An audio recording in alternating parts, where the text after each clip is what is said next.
WL and waka say was ye baba hwese nsuo Ghana afanamu ha nyina no ye betimi aye na mami Samira Bawumia ene atu dwa se wo pamanyoko ye adwiri Muslimifo ho padia wontimi enyi MPP fo akwa emfemfiri wono mu Franka Tuni de ma NDC amanyoko ye John Dramani Mahama wakasa no de nsem bi to Ghana fo animu wo se afia ye ba besimu no me monto aba ma me pa mpuntudwuma de meye bi titreni edemendi si amanyoko ne Ro Johnson esiedu ketia eso trese drip dwumadie ya mampanyi di aba no enye no ene betimi age Ghana senior lecturer at University of Science and Technology ewa Santimantamu ase wakasa no de atu dwa wasesa free fees policy no ebe kwaso na ehia pa na voters register ya just about so commission so ede hihye so ne adesa be ya ede manyina obetimi awie mu de ne ehu se bibia sina kwam no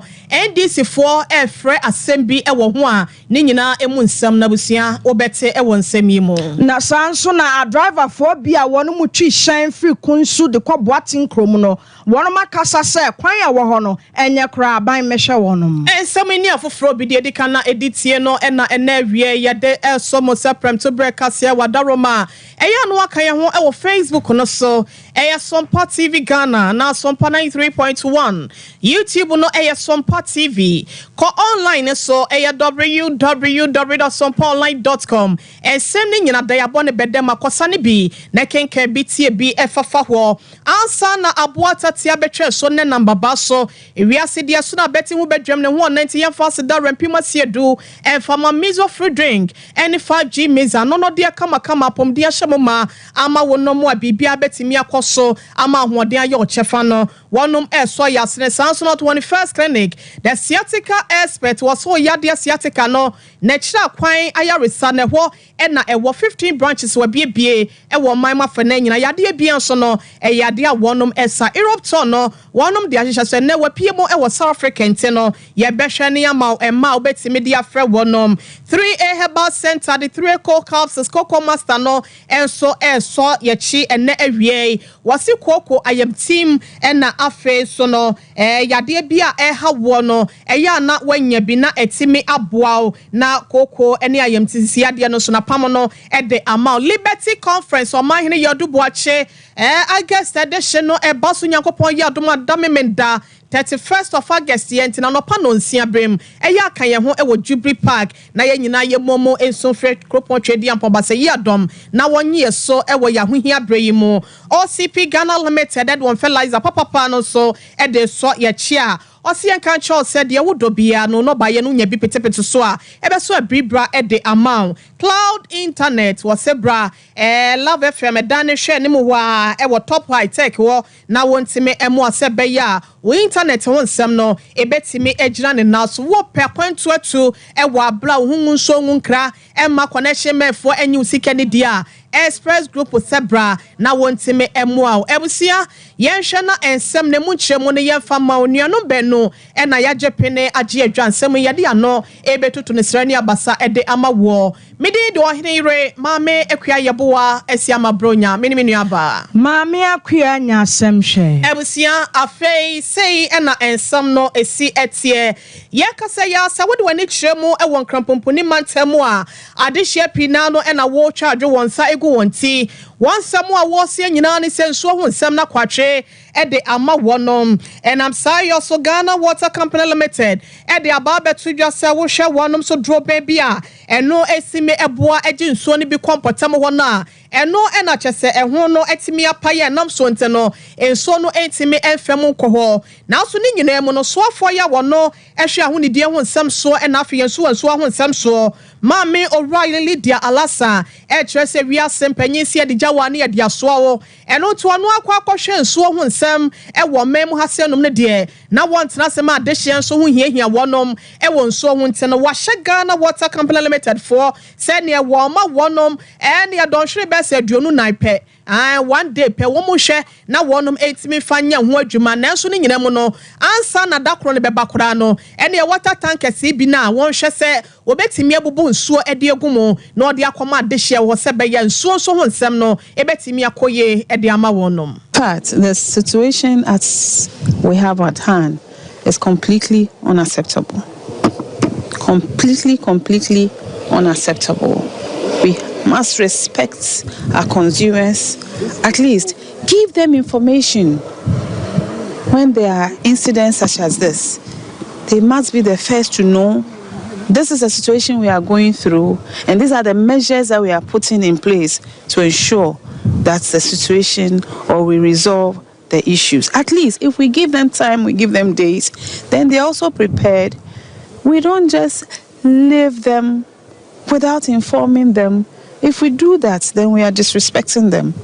So they have assured me now that by close of the day, the situation would be resolved. As you can see, the pump that is causing or that caused the problem has been replaced.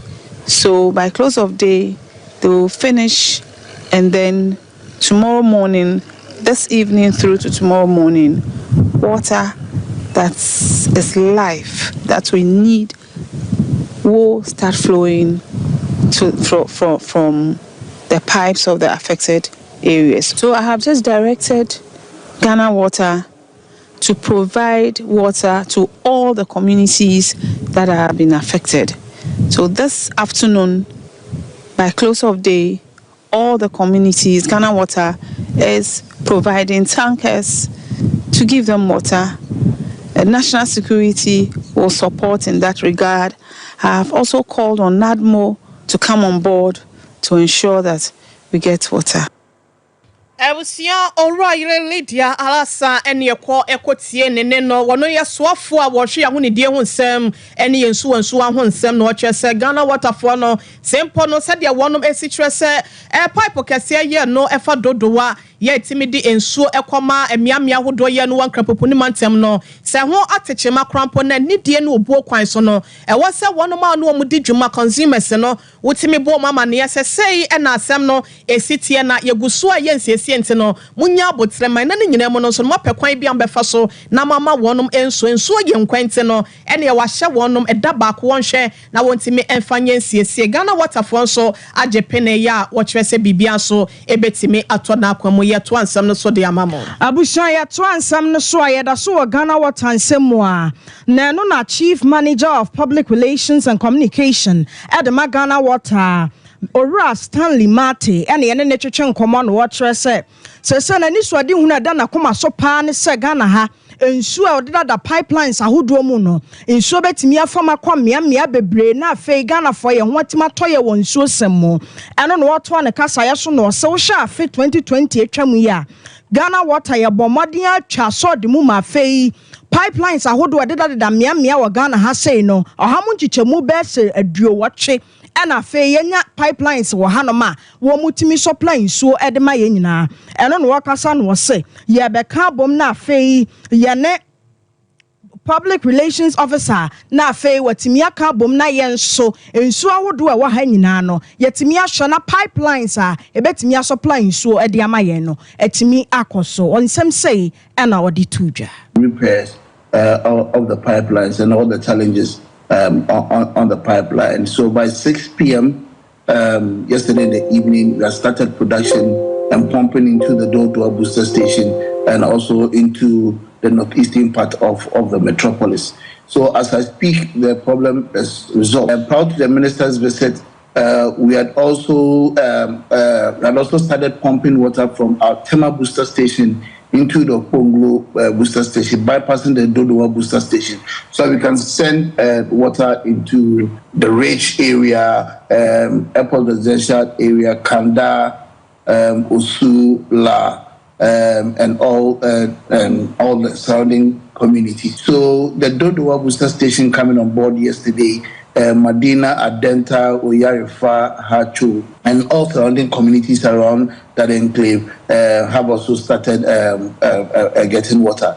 This morning, per our monitoring program, we realized that most of these areas that I've mentioned are getting water and even at high pressures. We are expecting that barring any unforeseen circumstances, all that the areas should be stabilized by close of day today. So we are Abusia Ora Stanley Mate and Yakotini or your Chief Manager of Public Relations at the Ghana Water. Oba penye ya otosum yenu ewo mei Muhajia Samira Bawumia eden tuabo ashishemo ewo bunu mantem na busia wakwa ya no okoremu ewo wanchi ene mpesa so wana nanu mozamifo ekodi nhyiamu mansam dodo na no oda na didi kyereye asemba ko ya na edini nsani mu tintiman no ene se wohwa amanyoko ahodo ye wo maiga na mu asenom efrafia pema henkoro de okro mienu ya hya ase to aba no a wontimi enye MPP amanyoko no emfrimo sa wo pe amanyoko a wose medo eye mozamifo I care for them bro fokasem no obeka de akyere wonom na enye na no kwa nemom no wobeya niema bi amana kyere sampa ni awoka no eye no kredi a na eye MPP amanyoko no wo kyere se wo hwe eye MPP amanyoko ni mu a mozamifo eye ade a wodo wonom nte no akanie su anase bibiba na position bi beda ho obehun se watonsa na wode afre wonom ebi ene ono ankasa ne kru Dr. Mahmoud Bawumia wase wo hwe eye amanyoko nkaye na obi ani ho a ka se wode mozamini aba bednanim se wono na ebia wanya presidential candidate anase mpo no vice president mpo national MPP amanyoko no aye bi pen yewura Aliu Mahama edikan ene ono ankasa ne kru abetosum yenu eye mampanya bede eche nei wono makita franka no ede amane se wonhwe na wontimi konkoden emfa nkoboshe asase so mami Samira Bawumia ekono ode hyenko anantinti na panyifo ahodo a ewo MPP amanyoko no bro mantamfo nso edi nachi amansem sei enokohwe edego ho He will serve you with honesty. He will serve you with integrity. He will serve you with everything he has. For the Shisha Pepper to help the youth of this country, to help the women, to help the men, to help everybody, the Sompa community. Come on. The national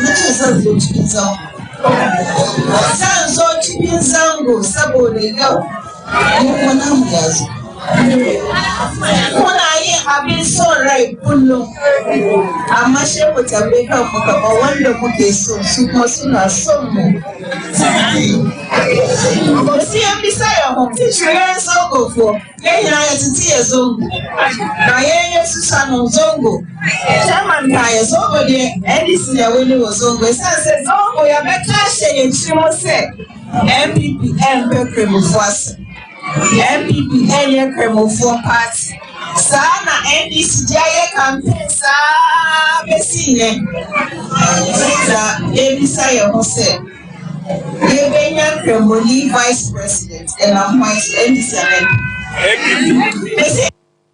Franka kita for the my people on suko kwa amanyoko no ya wasa mampanya bede eche Dr. Mahmoud Bawumia wonu ankasa ne ho kenne Hajia Samira Bawumia ene yekọ ekotie no e Abusan da so amanyosem na aba amanyosem a Franka tuni de match ni amanyoko ye John Dramani Mahama wakasa no obo MPP kokopa sa ho chane kwada na mabana bebeda Ghana fo so no mu hwe yiye no wode kokobo sen koma Ghana fo ne ye mabunu se monhwa na afia bato ye ba beto no mu betimi ato aba na afei watimi afa Ghana kwenye na die na mpuntudwuma woda na koma so no watimi aba beye eno no wakasa wo Greater Accra Regional Campaign bia wokopia ase wo ho no se se Ghana ukwadwa so ye ntohweo maami mi tontos mi tansi di wase da bia se de ya tuma ye 15 eno no oche se Ghana niam boa ye dene papa ni nyina gina mamo bone a se MPP wono mo ya mat se Ghana ye ho kire ye ho pa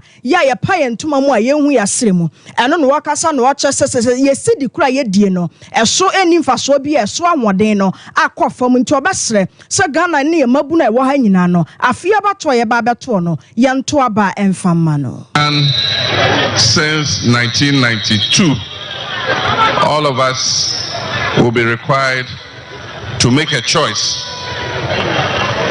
It's going to be a very important choice.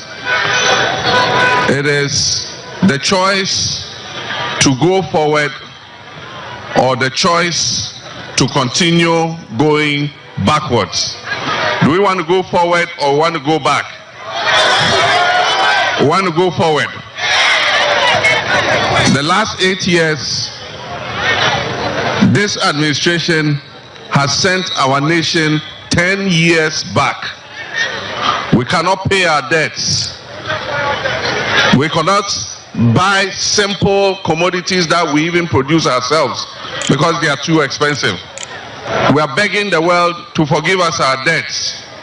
We've given haircuts to bondholders. Our CD is depreciating every day. Just yesterday, the CD crossed the 16 CD to $1 barrier. You see? Abusia oya mampanyi dada watwa mu na afei Frankatuni dema NDC amanyoko. Abusiafo ya 27 no so de akoye ni mu dia nanse dana na dodan kwa akufo do wo pa dwumedie be ho entoma ne nyina no sebe ya kwantempo ho nsem ene mantamo akwan ye deda ya miamia hodo no ho nsem ne betimi akoye nti no wada efidie be ho entoma edema eye krobatan kropon ne mensina sambra hodo se wonhwe sebe ya ene kwan bi ededa won potamo a anwenwen ne se etutu bonka hodo abetotomu a wontimi efensiesie na eno no ena watu ne din said District Road Improvement Program ya yetwanitia efene drip na asem wese beto odwa no ya kase ya sante matamfo ne won fidie wakwa kwasesa ya wode aba empanyufo na so ewo kembe ho na eno ena yewura Johnson esiedun ketia wono ena yetitire ne demand isi amanyoko no wosewe efihia nwotwe kurampo ni ayade amemo no hye monsa no mantimi ensiesie Ghana akwan enye drip dwumedie na mode aba no ene betimi age Ghana fo. Nambisa me ho say yet your mu Monica your budget is year of roads meboa year of roads ababesi ya munuhe second budget what's year of roads ba kono de COVID ba ntina monti banye ndimo say year of roads chapter 2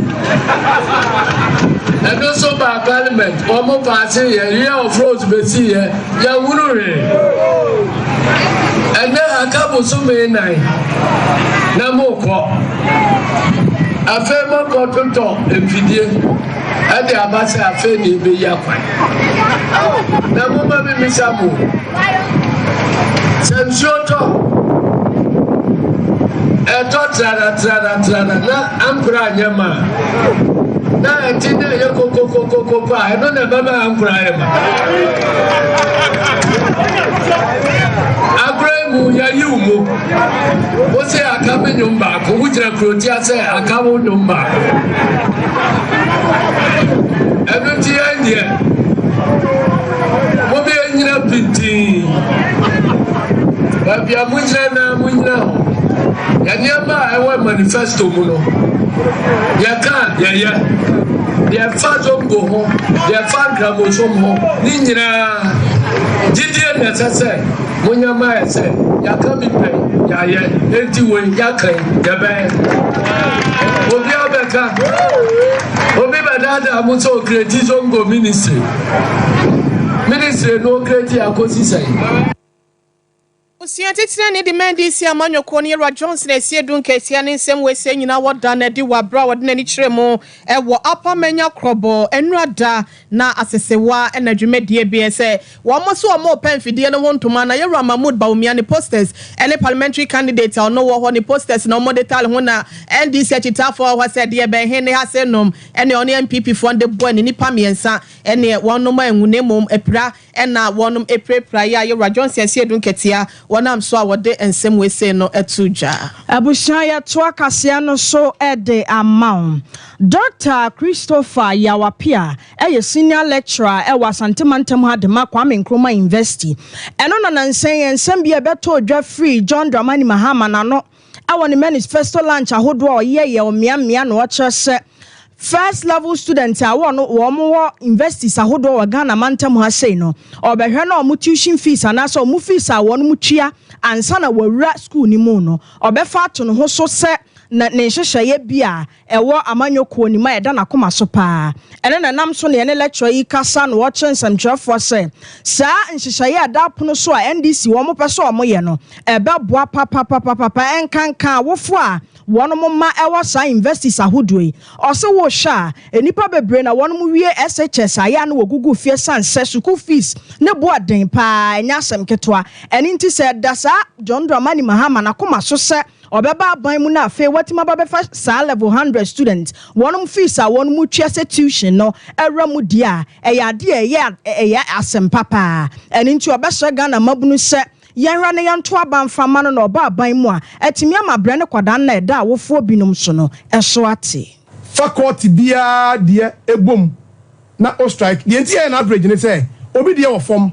obi deɛ wɔ soro ti deɛ wɔ fam no bɛba kɔhyɛ deɛ ɔwɔ ɛsoro no mu yɛba KNUST a sɛdeɛ meka no one average school fees ne yɛ 2,300 ɛyɛ wɔ university for wɔ hɔ ɛnyɛ the same KNUST average ɛno deɛ yɛma bɛtua no ɔbɛtua ɔman mu ne deɛ across board nti KNUST school fees no average ɔbɛtua aboro saa ɔbɛtua 2,354.92 it's when you across board for all public university and public technical university omo figure no technical university ye do omo jire nya afra Nesric agric and media dance be ma sisi ya kolebu afiwe omo to 2028 point something cities obi a o bia betima check kolebu nursing and college nursing for no rama ma so betua 3,000 cities first year for no okay now about college of education omo ebi school fees here baby say Gambaga college omo tua 2,006 Fosu training college omo tua 3,004 there's another omo tua 3,001 ebi tua 2,009 your striking average of 46 college of education omo school fees here 3,100 omo tua okay now numbers ni saying because we are counting on the numbers no after we encourage exams in 461,000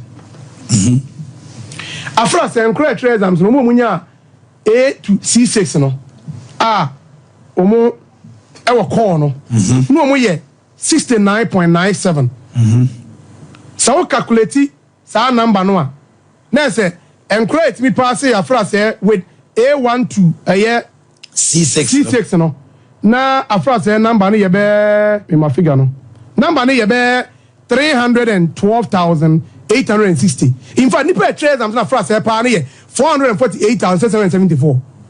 But enye de onya A1 to C6 wo call nko an betima tertiary. We here no. We here at least 3 passes in the core and 3 passes in the elective. Okay. Abushia de ani chagu ye aye senior lecturer e wo Kwame Nkrumah University of Science and Technology. Asenom Sompa TV, so Sompa 93.1 FM, Sompa 98.9, and a Sompa 90.7. We are prime to break us here no, and I yet to Nisrani Abasadiama one. Ye pim the acquire name, Naya Remo Ewa and Senfo from Nation Builders Corp, the eternity friend Napco no, and Shebi ya MPP abandoned by a Sabeya Mebuya wana mantre, we be a reas Yaponi a day when ya a Juma so enyano, Obeti me at the one a Numa who dominate me aboa ama won so mfa so de bi etimi aba won so e de ama wo meyi na bra eye napko eba ye no ene enhye dodo na na aban no eye de ma wonom sabosumi bi anwanam kakra bi wo ho allowance no watimi e de ama won watimi de bi atonso anom na ahyentuade nso watimi e de bi aye na so no yakase napko trainees no wonom de aba beto dwa se bese bosome nkono ni duo so ni no aban no e de wonom kaya wontua ye na so na nsenya da wa bra na watwe wie Dr. Mahmoud Baumia wane ensentrefo edi enhyemudie no eyade a wode tu dwa se enche kra wonom ebetensem de edi afa wonwanam no etua honte no wonka wakoma ento wonyem na wonom enso entwen wope na enam sa bohye wese ho amasompa kasefo ye ne Yewra Frank Evans Kwansa atwetwe enkomo ebisa ne se sa promise anase bohye ya mampanyi abedi etredi amensen ena wosom edefamu nkyeremu ahodo ene ensem ahodo ya wode ema ye ne sei ena na esitie no kind no some that the way ya to pay if you say entry there na kofu actually let come minister of finance say you ya ko we need this car like we need na kofu poka Ministry of Finance, national Canada, they are not, unless your child let the come president and as a presidency, and Stanley, we can write them, go ahead, when you change, we can have all channels of FBI and Yafa. So I say, Dr. Balmoka, you follow up, and say, we are not call. Water reason. And now we didn't say not to which under the same response. No, the master on him not before at that time. Same day, Dr. Balmoni in that don't one other than Apple. Now, you hopeful. So it's going to find your budget. Now, as I will just say, you are no more going to do demonstration. You are just waiting for 2024. And all the pain that you are going to you equalize it against them by voting against them. You are not a presidency. That trick this government is using. How? What is the channel to use the presidency? You are talking from. They knew you don't have any way. You don't have any. Yes, you need a way to go to presidency. That is why he says it. Young presidency. Now, if this government is willing to pay the money, there could have been a communication. Minister of Finance could have informed the presidency. The presidency. This is what Mapo Kenita says. So what do you say? But you are already writing back to us. Young presidency before they are just talking us.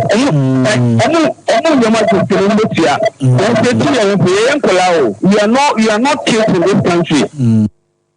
National Secretary Edema Coalition of NAPCO trainees, Yera Frank Evans Kwansa, and Yetienwe. Sompa 93.1 FM, Ewo Santamantemu Kumase.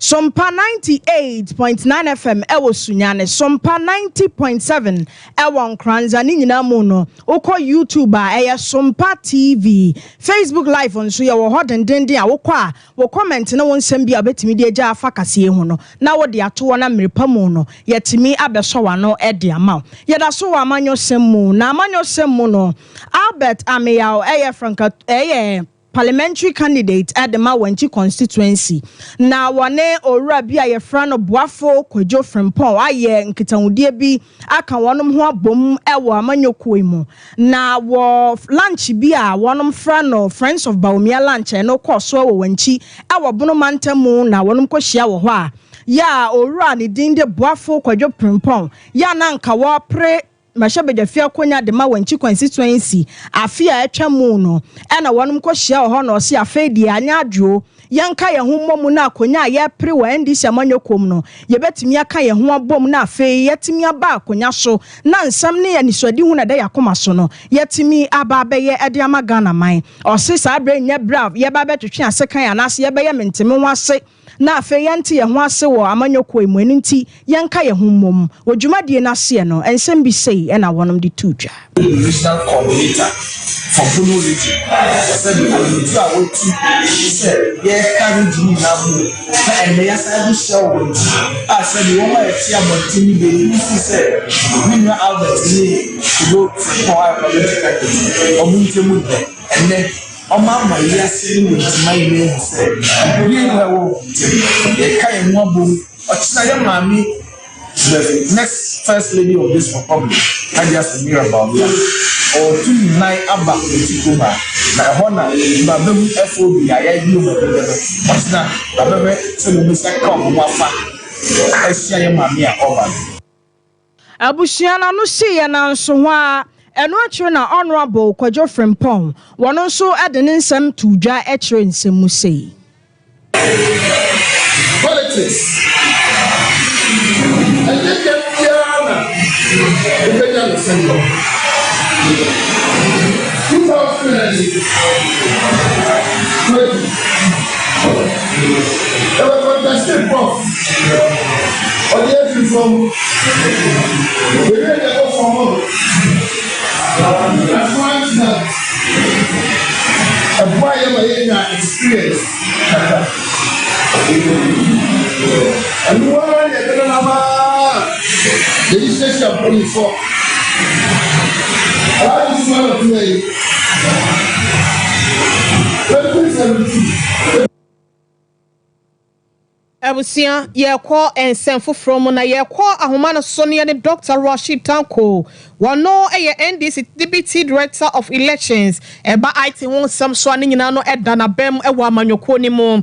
One more eka and send be at the atre isi ne se wo hwe won dwumedie ya wodie na emu enhyada enna ho na yenko na said ye wo si ese no yemo onu ankasa entu na numu to na won fankyere amansa ye Rashid wadaroma woti enka wie yamo ha amo akwaba e de baprem to breka se so Sompa TV Me ya design Erade adom na swear had the electoral commission on passing so had the year boko Edia na ama omo empa sumdwe tiefo ne yahwefo nyina ye krado pese otio na register no of the babontin no say state register ne yare ne edoso esa na etro krata koma mo say omom me kwan na emba etnasi na ehwe yare na ewo register no na treaty ayare na asa na ekotu aba wo hwa edia ba de na ye betimi aye ede abo won so sebe ya won dwumedie no ebetimi akoye na ne titru abato a eda ye nemu yi enkwafa won saso dwumedie bia enkoye se de musikyra no so e ma basabasa ye no ye ne bia ntimi ma oh no say basabasa no na empe sa na etwa krata no ma mo say omom ma kwa na embra entnasi na efa ayare ne na wo register no ayare na 5 also mo unipa di from one constituency ko share another constituency. No, omo apply for transfer. Say yare. One is a who to aba. Who police station wo. Now ko share with you. Now mo see omo Eugene from Accra. Ko share police station be at Ewa. What happened? Maybe. And so yare serious yare. When you na register na can say and to me you say for purpose because it's a plot to disenfranchise a lot of Ghanaians. Na yare no wabo mu ba akopeso ye betimi aye akwansi second one ebi wom tio your free register be exception list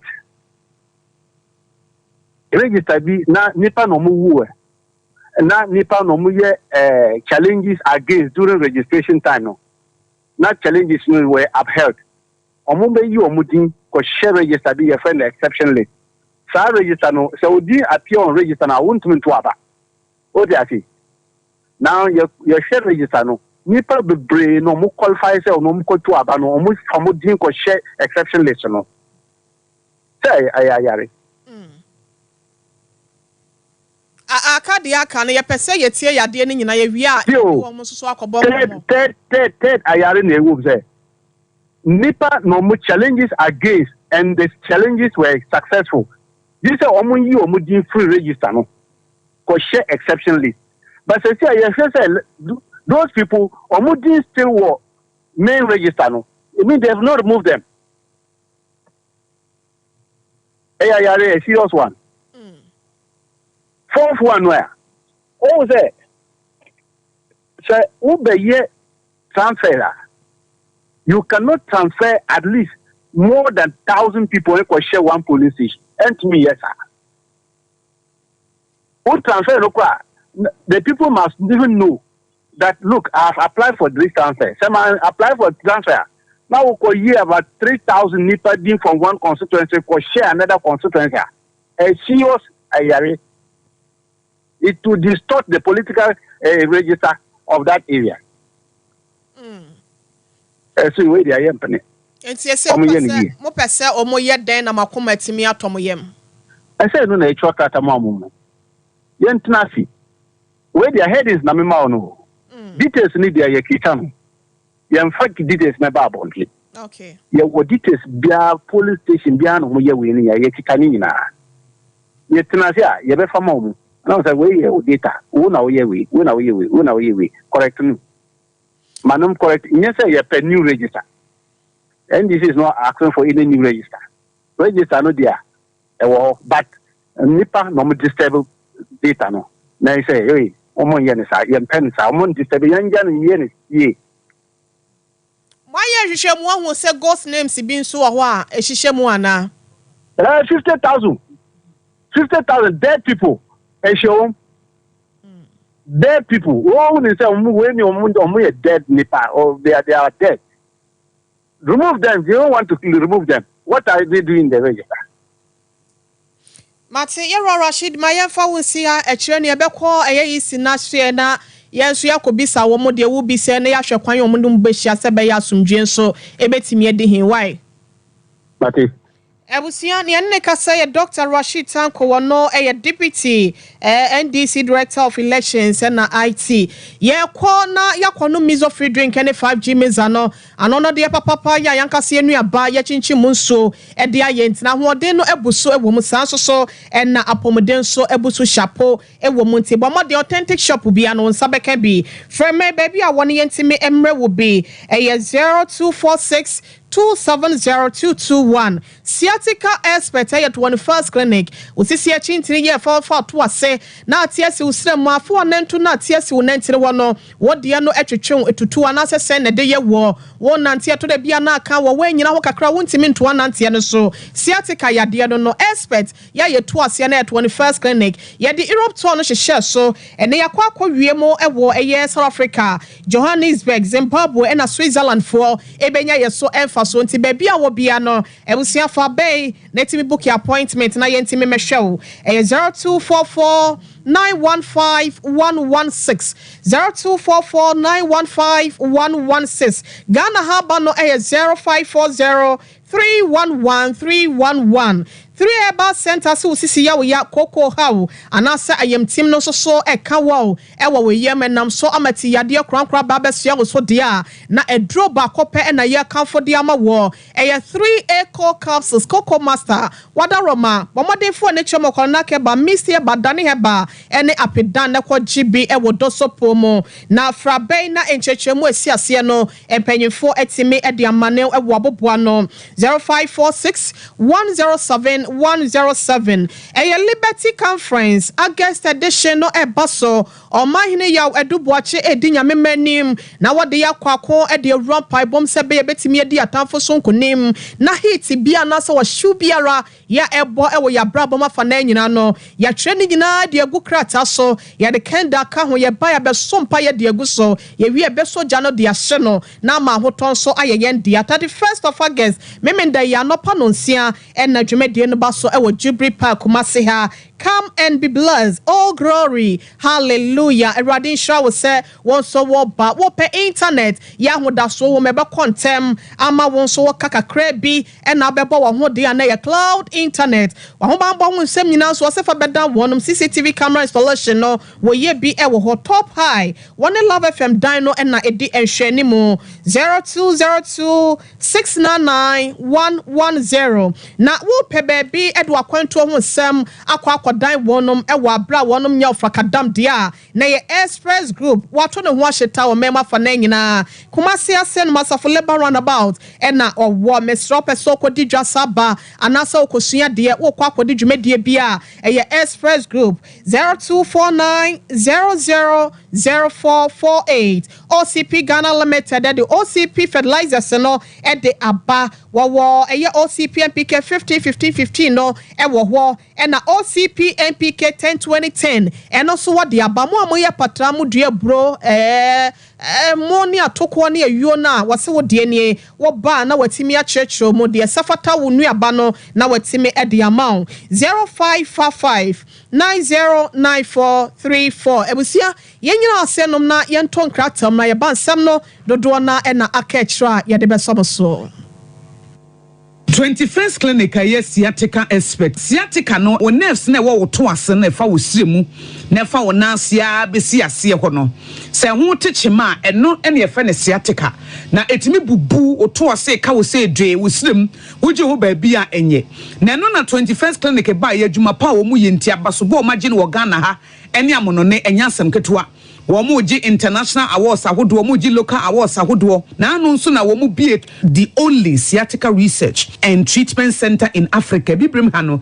ebi ni baby a gise 21st clinic nkoa womu de bibiduro ene besa o yare no masa de machine aka ho eya yare sabia yare bia wutimi de ko ne mama de ba ko a woma gidi womu pa no ɛyɛ sciatica ɛna stroke nso de kwa diabetes ne hypertension ne ade Ghana ha baby a wo mo ho frɛ 0540 311 311 0540 311 311 na ɛsɛ 21st clinic wo mo yɛ sciatica expert.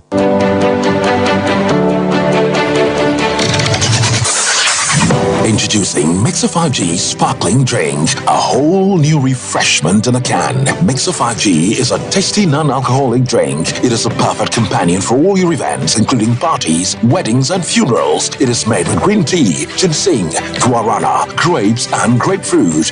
Get refreshed with Mixer 5G Sparkling Drink. For bulk purchases, contact 0246 270 221. This advert is FDA approved.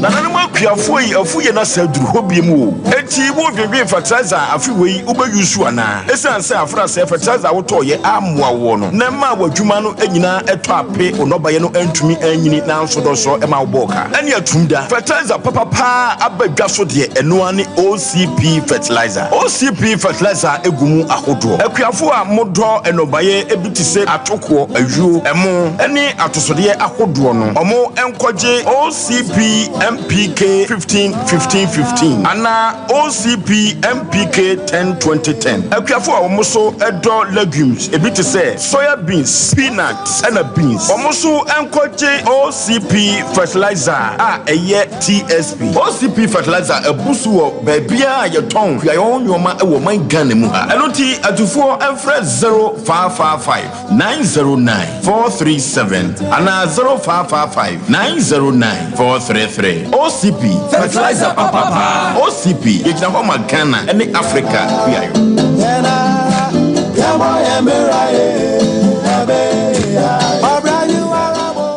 Brakasa ye duabon waso a ne dwumedi wo nipadua biara pomden ene na brabo mu ne hieye pa enye prekasa nko nuaban ne haban bi te se kwunsusu a abonwono ne dia akeka ho no kura enwanunu ahodo a ekwa animu yi ankasa prekasa ne sa nuaban bi nom ne akeka bobudi afa abefo kwan so a ye de aye prekasa powder siesi nipadua na abakwa ahodo no ho ban afri mpani yade ne yade ahodo pi ho fa enkodate de ma baako freduane anopa ne anwumre anafa enkodate de ma baako woni suhie yeti anopa ne anwumre wobra wodidi awie ubenya prekasa powder to Kingswalk Herbal ne Heroes Herbal Accra Okesi Drug Lane Dani Herbal Kumase Mensa Takrade Mose Pharmacy ne Greenlight Pharmacy Sunwane Kashenkari Supermarket Asantoa Herbal ne Bibidro Depot Techiman Sewa Herbal Mampong etufo mfre 0550 19 15 14 prekasa powder aduane san yedro FD ahwehwe sankratu mu agiatum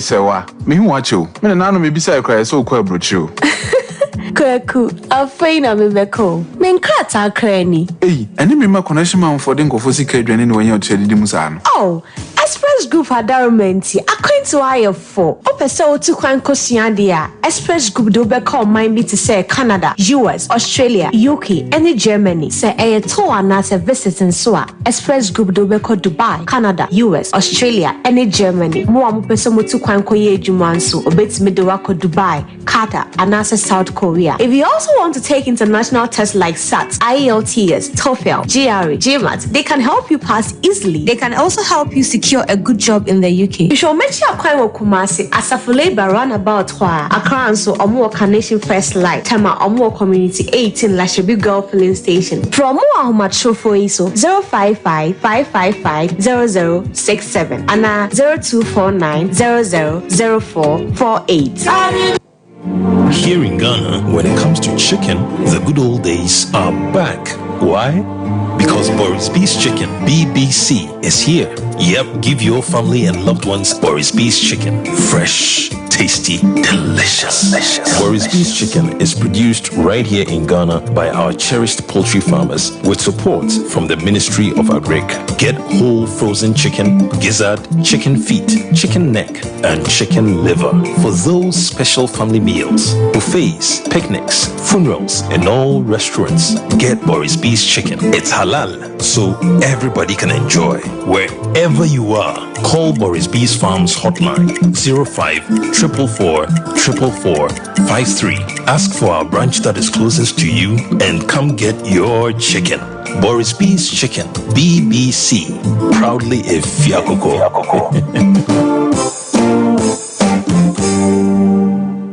Oja sun kroni moja. Yay! Edu hopiemu. Food for thought addition. Omayini ya wedubuachi. Onyame akuwa. Ofremu nyina. Se August. Onyame nemu appointment. Asamo ayakasa ho. Ose de hit. Boyfriend asomafo samo. Etiedu onu nwoche. Nyi mu miensa na David nyom. Etiedu owache baako. Nyi mu Jubilee Park. Kumase anopa no sia pepepepepepe. Na de ubeye nie. Ose fa plain paper na plain sheet. Mienu. Dia nyina. Jogo baako so. Na sadam wo pepo jefunu madi ha nyina. Yahye no wo baako aka ho. Eniema papa wo pese si wo wabrabo. Eno so twero no wo so. Hye ne so sa eye candle. Akwankyere. Na fa wo candle baako ka ho. Na no na ye beso. Ye dia bompai. Liberty Conference August edition. The hit. Ye pepo mpai. Ye pepo. Na wonyame beties ni boy ni so. Oman ni ya wedubo ache. Na ho fedie. Ebe nyame made. Adwumtufo ni. Ora kwaku jesi. Minister Kwame Jedu. Minister Kofi Pepra. Wonom na bet so chom. Ahokeka kwan the hit. August 31st. Proposi prempa obodu poko. Calvary pema kokodrufo. The friend is that what sere domino. Wo be Kenya ne ho. Ye be kaya tamfo. Egu. Oh glory. Hallelujah. One more time.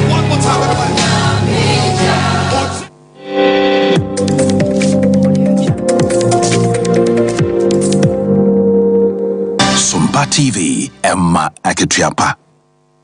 Abusha ya da se wo twen a wunya je bre twen ye ma ye koje abrafo nkrato ye to akase no so e de ama a driver for a wonom wo hafo ano south east e wo hafo mantamu no wonom akasa de atodwa se wo ba kunsu bia wonom te ho efri ho de kwa boatin krom a wonom adriver for ya wonom twi won hyen afa honom a wonom se ya tete sam de ma wonom pa esan se akwan a wo ho no ensu ayira afa honom nyina ma honom abubu ama akwan a wode ka nam so no enye kora wo se saade betimi de ewu aba wonom afa bebre wo kasa wo de kira nsamtwafo na adriver for bi ekire mu se ya kwan a ye nam su de enye o hey aban mecha na ninsha ye wai na yetimi twi ka na nasabi yakwakoto gata mu se pu we ha dwen ye ma ye ntimi enye adwuma wo pe ne ahosepemu eno no wato om no kasa so no se enye no nkwampo ne ha yo sebi ye network na se telecommunications apoto frɛ no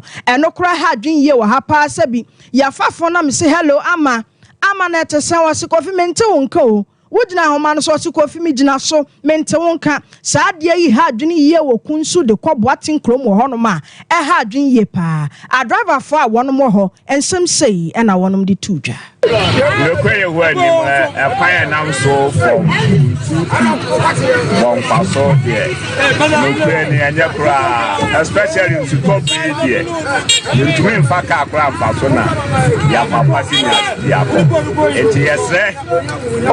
Yesre abai se ontwene nipa no mehwe na adowa fo aye wo ekwan so ene pasi ne se wa ha se de nsu ne enobaye wa ha eyade a yehia say yenya pampa ne de ka efa so because so the ka ye adwuma and am say kwa ne ntin within a period no na o ka say emfa so bi a mama ye nso adwuma efo a ye adwuma no yenya bibi amfa ko here what am a driver na say me de car be do ha na me ha na me ha ina ya me ya because kwano nya kwa say so fa ha say wo kwa Monka ba tutom no na wo kwese su a de se papa a driver for binuma wo ahafo no south east na yete wo muni Mama Tata Hero yeda was Facebook for nyina so yeda mo ase any YouTube for yen fast da rampimo siedo en fama yero asante ebo Benedict we samo for panyi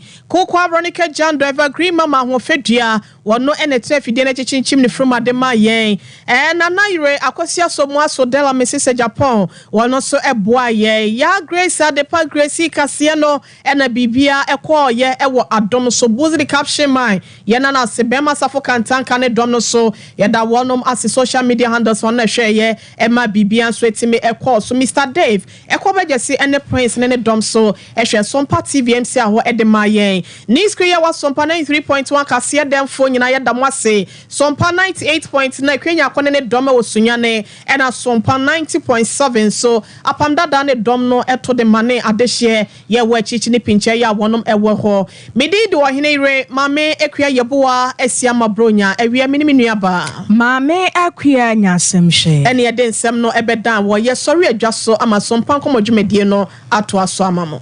When it comes to chicken, the good old days are